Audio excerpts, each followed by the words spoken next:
Good day, my name is Marlene Angela D14 from BSEMC D81. Yung subject po namin ngayon is for computer programming number 2 sa application of Java sa paggawa po ng laro. I would be presenting project milestone number 4 po namin. So, open ko lang po yung VS Code. So, VS Code po yung ginamit kong IDE para makapaggawa ng game. Kasi po, mas comfortable and mas gamay ko po yung VS Code rather than Eclipse. Then, gumamit po ako, nag-search po ako ng tutorial paano i-apply yung JavaFX dito po sa VS Code. So, nakikita naman po natin dito sa Java, pag-import ng JavaFX.application po. So, i-run ko na po yung game. So, ito po, game tour, tsala. So, ito po, yung name ng game namin is Space Shooter. Hindi siya masyado creative kasi wala na po akong maisip na ibang title bukod sa Space Shooter. So, initially po, dapat po may pixel font po talaga dapat tong Space Shooter namin. Kaso, hindi ko po alam kung bakit for some reason ayaw po gumana nung um, font na nilagay ko. At ito po yung code niya sa paglagay ng font. Ayan po. Kaso, ayun nga, hindi siya, pag niraran yung code, hindi siya nagiging Jersey 10 na font. So, ayun. Pixelated dapat siya pero ayaw niya gumana. And, hindi ako, hindi ko alam kung paano paganahin. So, hinayaan ko na lang po na ganun. So, sa main menu, meron po tayong makikita 4 na buttons. So, meron tayong information button dito sa top left. Then, sa gitna naman po, meron tayong start, about, and quit button po. So, punta muna tayo sa about. So, about the game. A space shooter is a Java-coded game where players fire ammunition, eliminates enemies, and defeat bosses. Each enemy defeated rewards the player with points. So, ito po yung mga project members, mga kasama ko gumawa ng game na ito. So, Marlene Angela 14, ako po yun. Ivan Ray Isanan, Margaret Jorge, Christine David, Lori Jane Mahinay, and Dana Amata. Sila po yung tumulong sa akin na um, gumawa ng UI po ng game po na ito. So, back to menu. Next naman po is yung information po ng game na. So, paano ba ito laruin? So, how to play. Wait lang. Use arrow keys or WASD to move your spaceship around. So, um, makikita po natin siya dito sa bandang game stage kung paano siya magko-control. Ayan.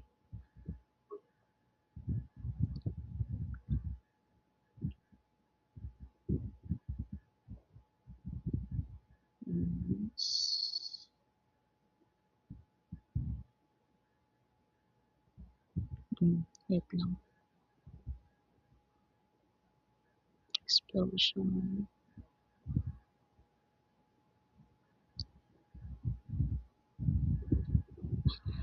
Ayan, spaceship.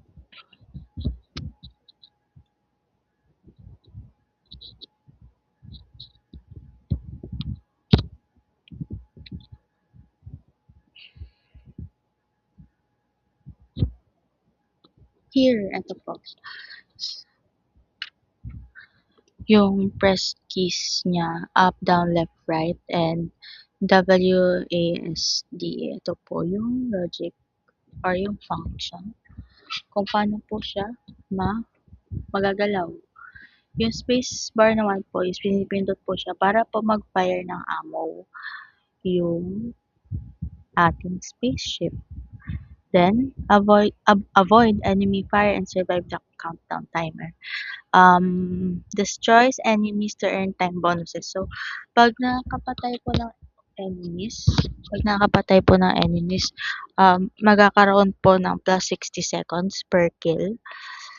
So, nadadagdagan yung oras. Then, every 50 enemies na nade-defeat, magkakaroon po ng boss. Mati-trigger yung boss battle. Then, pag na-defeat mo or successfully mo na-defeat yung boss, madadagdagan ka ng time. Pero pag um, yung time is naging zero na, ibig sabihin mag-e-end na yung game. So, ayun po.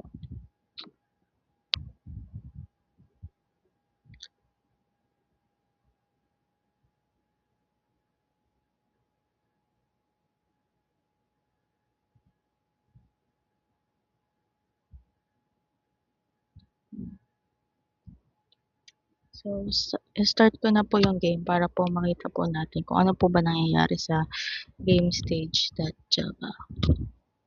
So,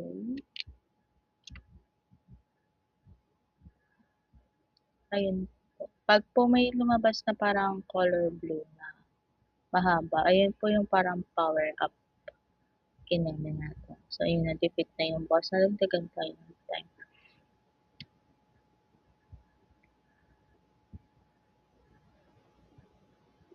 20% lang yung dropping rate ng power up item po natin. Here. Pag naka-power up item ka, isang one hit lang yung mga minions or mobs. Then, pag hindi ka naka-power up, kailangan dalawang beses siya ma-hit ng ammo mo para mamatay yung mga minions. Ayun, natanong na ako. Okay. So, ayun yung parang overview ng game namin. So, back. Hindi po siya automatic na nag, nagre-return sa main menu. Kailangan papindutin yung back button para bumalik ka sa main menu. Then, quit game. Yun po. So, dito po sa game state, ay, manahin po muna natin update Java. So, dito po sa update Java, dito po sa class po na ito, dito po nakalagay yung code po para sa main menu. Yung size po and stuff.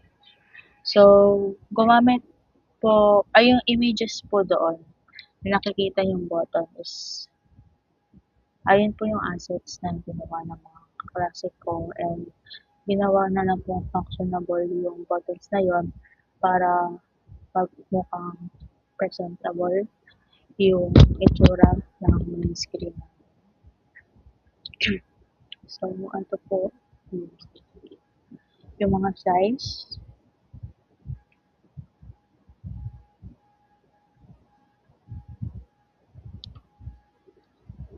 ayun po, image view. Mag-import po kasi ng image as a start button. Then, ito yung size nila.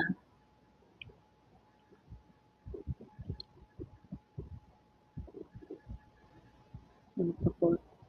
Dito naman po yung mga information na nakalagay po sa mga panels po dun sa about. Kung natatandaan niyo po, may binuksan po tayo. Ay, pinindot po natin yung about button. And, ayan po yung naman niya. Then, yung design. Ayan po. About content.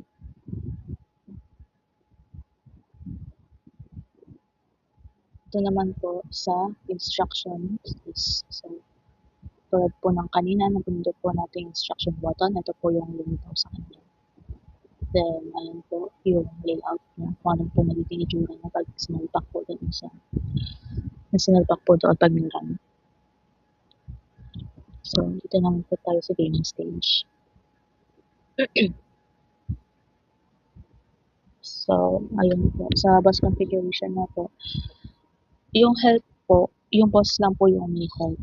Tapos yung main character po is iisa lang yung health niya. Pag namatay ka, wala na. Exit game, just laro na lang po ulit. Para mas challenging sa players kasi iisa lang yung chance mo. Isang beses ka lang mabubuhay. Tapos pag natamaan ka, patay na ulit sa simula. So, ayun po, yung max boss minions po, yung nakahilera pong mga minions na bumababa. Ayun po, parang by 10 po kasi siya, tatlong beses siya lilitaw. Tapos bababa, ganun. Hanggang sa, di pa namamatay yung boss or something. Ito po yung sinasabi ko sa power up. Sa power up naman po, meron lang po siyang 20% drop rate. Then, pag nakuha mo yung power up, meron kang 15 seconds ng duration. Then, ito po, functions and logic po na nakapaloob doon. So, shift X, shift Y, movement po. Shift speed is 5. Yung boolean po, syempre pag game over, false. Kasi, at dito naman po is yung timer, yung countdown po. So, meron tayong 2 minutes, 2 minutes duration ng game. Then, per enemy na mapapatay is nadadagdagan ng 2 seconds. Ayun. So, power up state. Pag power up active is equals to false, then private kang power up expiry means equals 0. Current damage equals normal damage. So, pag natapos na yung power up, pag hindi na siya, pag over na yung time niya, babalik tayo sa normal damage natin. Yung power up is color blue, tapos yung normal damage is color green yung ammos niya. So, projectiles naman, X and Y. Usually, X and Y naman yung mga axis kasi lang naman talaga axis na meron. So, ayun po. Explosion phase. Meron rin po kami drawing para po sa explosions.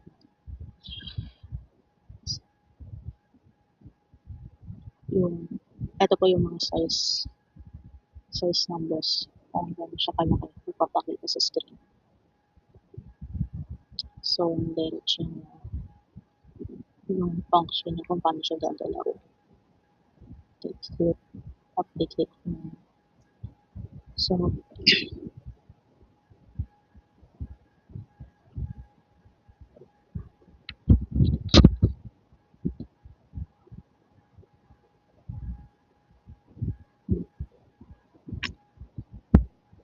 mga images po na ginamit namin, yung characters po namin, yung layout niya po sa screen, kung paano po siya magpapakita.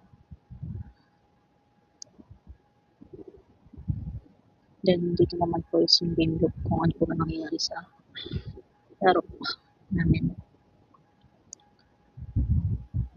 Which is, na-explain ko naman na po kanina habang nilalaro yung game. Okay. Mas, ano